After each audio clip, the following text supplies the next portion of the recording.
Itago nyo na lang ako sa pangalang Jepoy. Tubong Cavite. Dating tricycle driver. Ngayon, tumutulong-tulong na lang sa kumpare ko sa buy and sell ng motorsiklo. Maayos sana ang lahat kung hindi lang ako natukso sa pera. Meron akong utang na 35,000 sa online lending app. Papiso-piso lang ang kita ko sa pagmamaneho. Tapos, may sakit pa si Mrs. Isang araw, inalok ako ni Andy, kaklase ko nung high school, ng extra racket. Hindi ko alam kung legal ba o hindi. Pero sabi niya, "Swertihan to pre. Easy money." Pinakilala niya ako kay Kuya Bong, isang mukhang may koneksyon sa mga kilalang pangalan sa Cavite. Ang trabaho, sumundo ng isang van sa General Trias, dalhin sa Rosario, iwan sa isang compound. Madali lang, di ba? Sa unang delivery, binigyan ako ng 7,000. Walang tanong, ganun ulit sa pangalawa, pangatlo, hanggang sa ika-4. Hindi na ako pinag-drive. Sabi ni Kuya Bong, tama na ang test run, totoo na to. Sa pang-5 gabi, binigyan ako ng baril. Walang pangalan ang target, pero may litrato. Ang taong yan, ang tumira sa tropa namin sa Dasma. Ikaw ang babawi. Tumanggi ako, pero nung huli, nakita kong may hawak silang litrato ng anak ko, si Jerome, grade 2. Sige, gagawin ko. Sagot ko. Sa ika-6 ng gabi, sa Tansa proper, sumakay ako ng motorsiklo. Bitbit ang baril sa compartment. Binantayan ko ang target sa isang karinderya. Simpleng lalaki lang, may kasamang babae at anak. Di mo aaklaing sangkot sa kahit ano. Umikit ako, huminga ng malalim. 2 bala, isa sa dibdib, isa sa ulo. Tumakbo ako, naiwan ang sigaw, naiwan ang bata, naiwan ang dugo sa simento. Pero may 20,000 sa backpack ko. Kinabukasan, headline sa balita. Isang guro sa Tansa, patay sa pamamaril, biktima ng mistaken identity. Hindi ko alam kung sinadya nila o ginamit lang nila ako para sa ibang motibo. Ang malinaw lang, wala akong babalikan. Ngayon, nagtatago ako sa Batangas. Palipat-lipat ng trabaho, pangalan at tirahan. Bawat businang maririnig ko sa gabi, akala ko ako na ang isusunod. Kahit kailan, hindi ako binangungot ng multo. Pero binabangungot ako ng mukha ng batang naiwan sa tabi ng bangkay ng kanyang ama.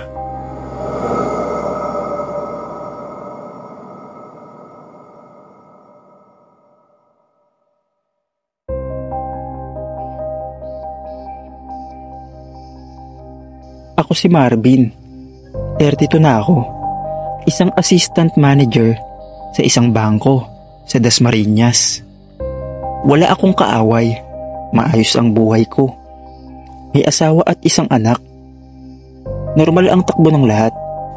Hanggang sa isang Lunes ng umaga, sa harap mismo ng bahay namin sa Bacoor, biglang may huminto na puting high-ace van. Hindi ako nakapalag. May lalaking bumaba, may takip sa muka, bitbit ang baril. Sa isang iglap, sinuntok ako. Tinulak papasok sa van at piniringan. Akala ko, hold up lang. Pero narinig ko, yan ang assistant manager. Siya ang papasok sa vault bukas. Kung hindi, magbabayad ang pamilya niya. 8:05 AM. Gumising akong nakahiga sa malamig na sahig ng van. Nakapiring ako. May duct tape sa bibig. Ang tanging naririnig ko, makina ng van, at malalim na boses sa paligid. Walang cellphone, walang relo, walang paraan para malaman kung anong oras na. Maya-maya, narinig kong may tumawag sa cellphone. Oh, nakuha na namin. 3 milyon ang hinihingi. Huwag kayong magloko. Pamilya ko raw ang tinawagan. Inabahan ako. Wala kaming 3 milyon. Lahat ng ipon namin nasa savings lang. At halos kalahating milyon lang lahat-lahat. 11 a.m.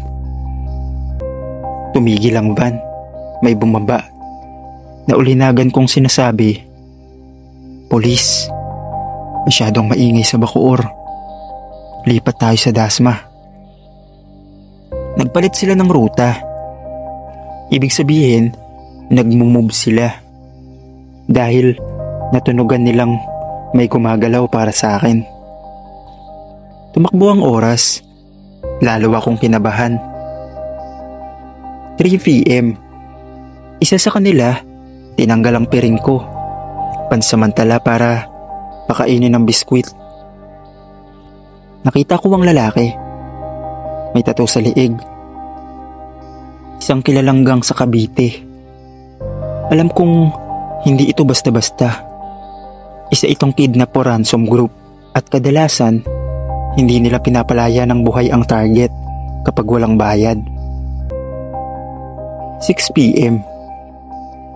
Bigla silang nagpanik. Isa sa kanila sumigaw, "May checkpoint! Sa Aguinaldo! Takpan to! Huwag kang kikilos!" Tinakpan nila ulit mukha ko, pero nararamdaman kong kinakabahan sila. 6:45. Narinig kong bumukas ang pintuan ng van. May sumigaw, "Pulis to! Lumabas kayo!" Sunod-sunod ang putok, sigawan, mura. Halos marindi ako sa dami ng putukan. Pagkatapos ng ilang minuto, may humila sa akin palabas. Inalis ang piring. Isang pulis na pawis, may dugo sa balikat. "Sir Marvin, safe ka na. Kami ang tip ni misis mo. Buti, may tracker ang wallet mo." 3 sa mga kidnappers ang patay. 2 ang nahuli. Isang nakaiskapo. Binalikan ko ang pamilya ko. Buo pero durog ang loob.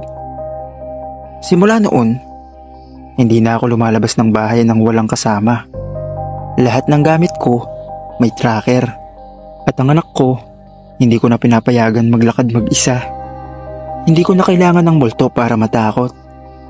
Ang tao lang, sapat na.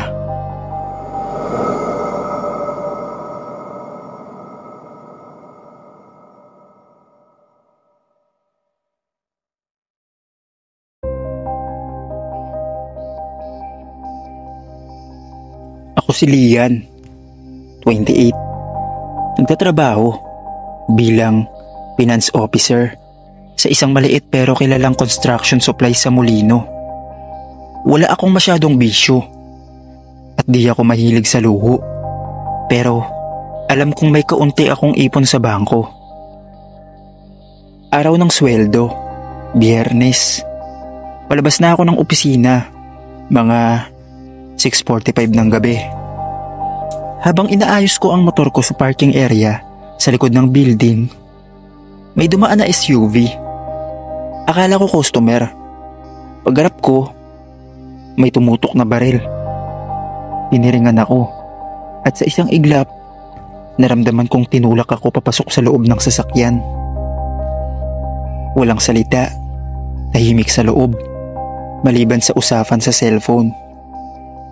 "May 900k yan sa savings. Alam ko yan. Ako mismo may hawak ng file niya." Kinabahan ako. Kilala nila ako. May access sila sa record ko. Inside job to. Pagkalipas ng halos 2 oras, naramdaman kong lumiko kami sa malubak na kalsada. Huminto kami. Hinila ako palabas at pinaupo sa malamig na monoblock na upuan. Tinali ang kamay ko. Nagtagal kami roon. Binigyan lang ako ng tubig. Walang tanong, walang muka ang nagpapakita. Kinabukasan, tinawagan nila ang asawa ko. Hiningan ng 500,000 ransom. Wala kaming ganong pera. Pero sabi ng isa, kung walang pera, isusunod na namin yung anak mo sa school. Doon ako natakot. Pero mas nakakatakot ang natuklasan ng pulis. Pagkapasok ng investigasyon, lumabas na ang mastermind ay ang mismong accounting staff sa opisina namin. Kaibigan ko, nakakasama sa lunch break. Kumukuha ng chika tuwing break time. Alam kong may ipon ka. Sabi nila, madali lang. Kunin lang ang pera, tapos pakakawalan ka rin. Sobra kang naniniwala sa kumpanya. Yun ang sagot niya matapos siyang arestuhin. Nakulong ang 3 sangkot, kabilang ang kaibigan ko. Pero di pa rin nahuli ang driver at isa pang lalaki. Lumipat na ako ng trabaho. Nagpalit ng SIM card. Lahat ng bank account ko, isinara ko. Kahit simpleng text galing sa unknown number, kinikilabutan ako. Sa Cavite, hindi lang holdupper ang kalaban. Minsan, yung akala mong kakampi, siya pala ang kakalaban sa likod.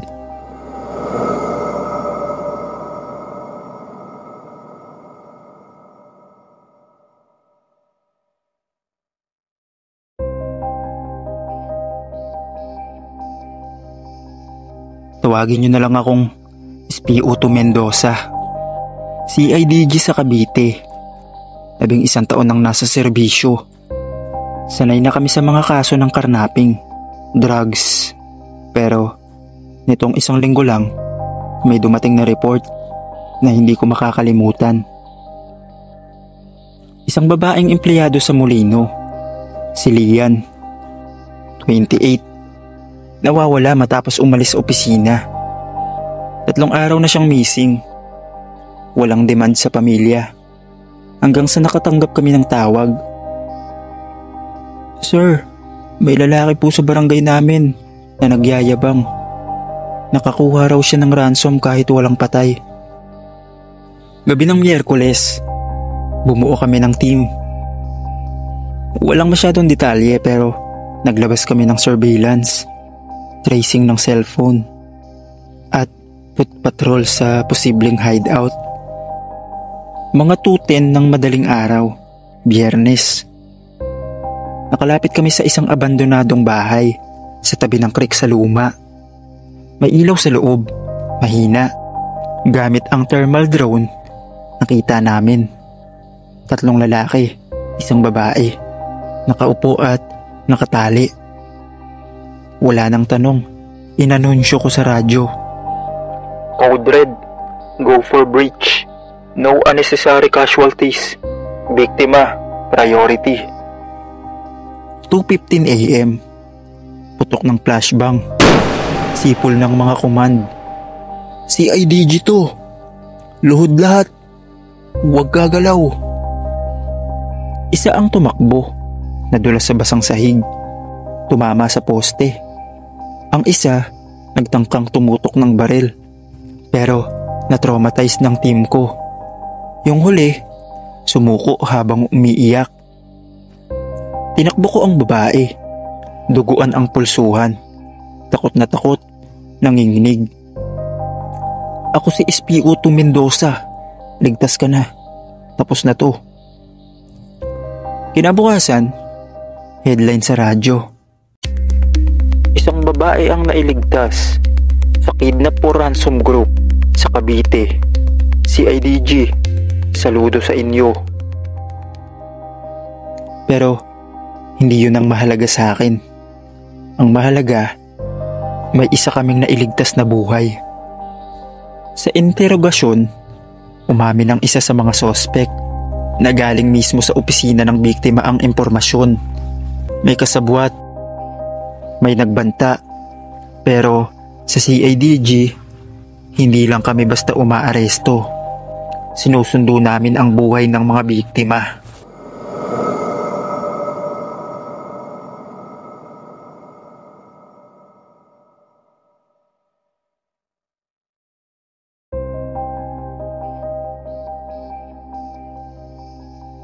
Tawagin nyo na lang akong Manny.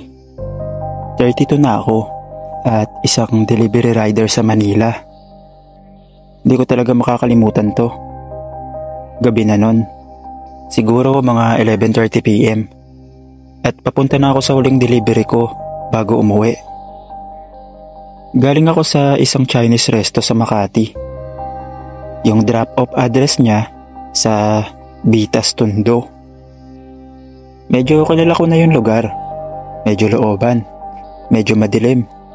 Pero sanay na rin. Kadalasan, maayos naman. Pero iba tong gabi na to. Pagdating ko sa mismong address, napansin kong walang masyadong ilaw. Tapos parang wala ring tao sa paligid. May lumang bahay sa dulo ng kalsada. Walang gate pero bukas ang pinto. Nag-chat ako sa customer. Nasa harap na po ako. Pa-claim na po ng order. Sumagot naman agad siya. Diretso ka lang. Ako yung lalaki na nakaitim. Medyo kinabahan ako. Parang sobrang tahimik. Pero okay lang. Trabaho lang to. Pumasok ako sa bukas na pinto. Pagpasok ko sa sala, walang ilaw. Tanging dim na bumbilya lang sa kisame. Biglang may pumito mula sa likod. Paglingon ko, may 3 lalaking lumabas mula sa likod ng kurtina. Lahat nakaitim. "Boss, bayad muna," sabi ko, pilit pa rin kalmado. Hindi sumagot yung isa. Tinignan lang ako, sabay sabing, "Anong dala mo dyan? Cellphone? Gcash yan, di ba?" Tumawa yung isa. Bigla akong kinabahan. May inilabas na balisong yung isa sa kanila. Hindi ito normal na customer. "Tangina pre, kunin na to. Wala naman tayong kakainin, pero may pamasahe na tayo mamaya," sabi ng isa. Agad akong umatras. Hawak pa rin ang pagkain. "Sige mga kuya, kunin nyo na lahat. Basta wag nyo lang akong saktan." Nanginginig na ang boses ko. Pero di sila umatras. Lalong lumapit yung may balisong. Tumalon ako pabalik sa labas ng bahay, sabay takbo. Buti na lang, naiwan ko yung motor ko na nakabukas pa. Nang makasaya ko, may sumugod pa sa motor. Tinangka akong sipain para madapa. Pero piniga ko agad ang throttle.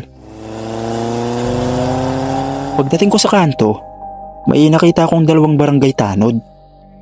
Huminto ako agad. Nanginginig pa. "Kuya, hold up. Andun, sa dulo." Pinuntahan ng tanod ang area. Pero sabi nila, wala nang tao sa bahay pagdating nila. Ayon sa kanila, ilang beses na raw ginagamit ang bakanteng bahay sa mga modus tulad nito. Nag-o-order ng pagkain gamit ang fake number, tapos pagdating ng rider, hino-hold up nila. Sa presinto na ako nagpa-blatter. Kinabukasan, hindi na nahanap yung rider na nauna sa akin. Nawawala pa rin hanggang ngayon. Sobrang swerte ko raw na nakatakas pa ako. Simula nun, hindi na ako tumanggap ng cash on deliver sa mga dead-end street, lalo na kung walang profile pic ang customer.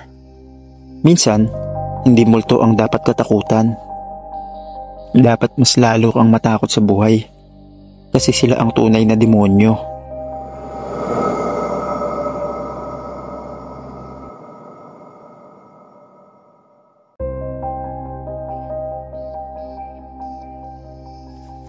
Ako nga pala si Kevin, 27. Full-time delivery rider sa QC. Mabilis ang kita pag gabi. Mas konti ang traffic. Mas maraming gutom. Gabi ng Sabado, mga 10:20 PM. Nakakuha ako ng order mula sa delivery app. Ang pick-up, convenience store sa Cubao. Ang order niya, 5 energy drink, 2 charger. Yung drop-off sa Kamuning. Mukhang normal, pero napansin ko agad, walang pangalan ang nakaset sa profile at wala kahit anong order history. 0 ratings. Sabi sa instruction, walang tanong, aakyat ka, kumatok ka ng marahan. Medyo sketchy, pero gutom na rin ako sa kita, kaya kinuha ko pa rin. Pagdating ko, luma ang apartment building. Walang masyadong bantay. Pag-akyat ko sa 3rd floor, tahimik, madilim ang hallway. Nakita ko ang pinto ng Unit 304. Ayun kasi yung unit number. May tape sa doorknob, pero parang bagong lagay lang. Kumatok ako, dahan-dahan. Mga 3 segundo pa lang, may nagbukas na lalaki. Naka-hoodie at naka-face mask. Boses niya mababa at parang minamadali.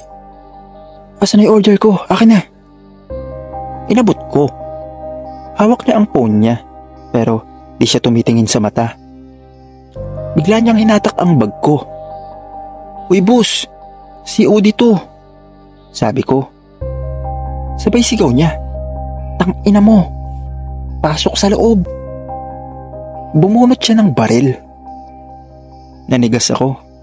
Walang tao sa paligid. Pinasok niya ako sa unit. Sa loob, may 3 pa siyang kasama. Lahat mukhang high. Sabog ba? May mga cellphones na nakabukas sa dark web at mga pack ng droga sa lamesa. Isa sa kanila, nilapitan ako. Pre, huwag mo sabihin, pero ikaw na to. Delivery boy ka na, pero kasama ka na ngayon. Wala akong alam. Delivery lang talaga to. Tinapat sa mukha ko yung cellphone. May mga chat logs gamit ang pangalan ko. Pati picture ko mula sa app. May nag-frame up sa akin. Peke ang order, pero ako ang nakalink. Tuloy-tuloy ang sigawan hanggang sa may narinig kaming malakas na katok sa pinto. Pulis! Buksan ang pinto! Putang ina. Napulabog lahat. Nagkaputukan. Mabilis ang mga pangyayari. Lumusot ako sa bintana. Tumalon sa fire exit. Kahit sugatan. Pagdating ko sa labas, sumuko agad ako sa pulis. Doon ko nalaman ng totoo. Matagal na palang minamanmanan ng PIDEA ang unit na yon. At ang pinakamasaklap, ako ang ginamit para magpadala ng signal kasi nakalink yung account ko. Sakto raw ang timing ko dahil sa mismong delivery ko, nakuha ang eksaktong lokasyon. Nakalaya ako dahil pinatunayan ng app na ako'y biktima. Pero ilang linggo akong pinag-imbestigahan. Simula nun, hindi na ako tumatanggap ng order na walang pangalan, walang ratings at COD sa lumang gusali. Trabaho lang to, pero minsan, napapasubo ka sa gera na hindi mo naman pinili.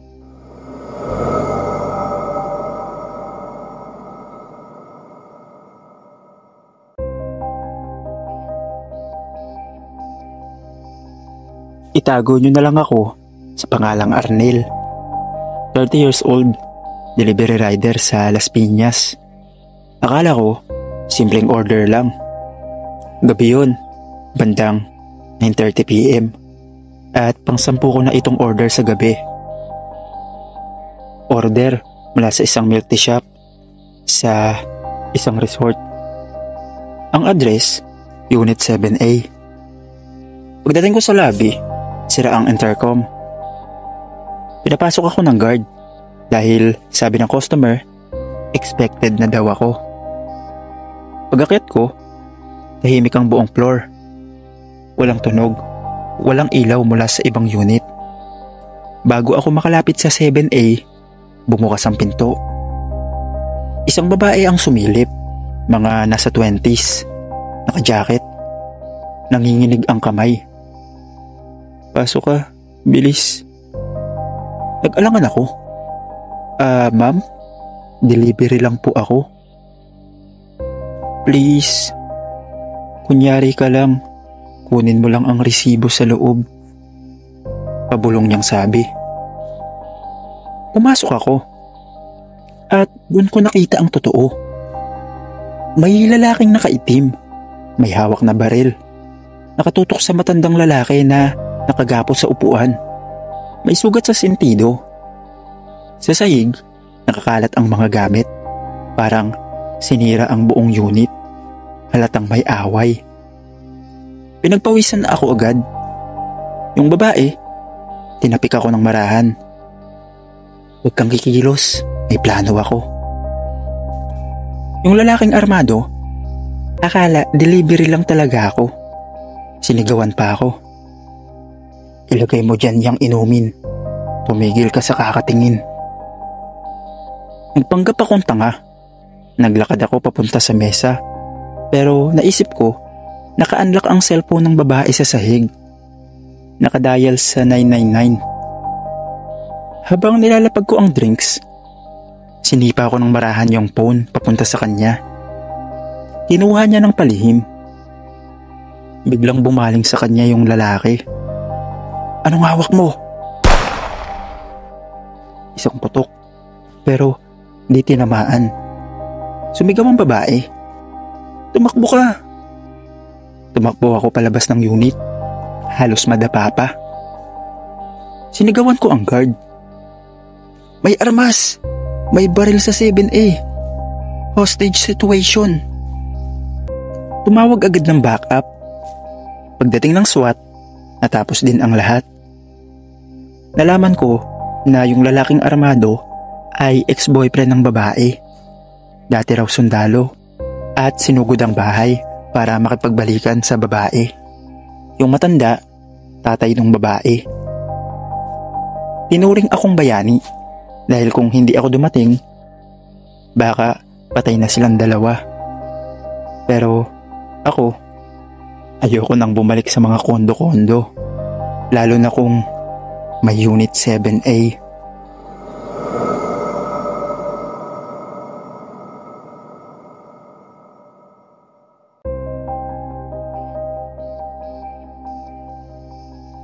Ako si Nico, delivery rider sa Caloocan. Malapit na akong umuwi nun, mga 11:15 PM at isang order na lang ang natitira. Naka-pick up ako ng 4 na 1 liter na soft drinks, 2 bag ng yelo at isang sealed ng brown box. Sabi sa app, party supplies. Ang location sa dagat-dagatan.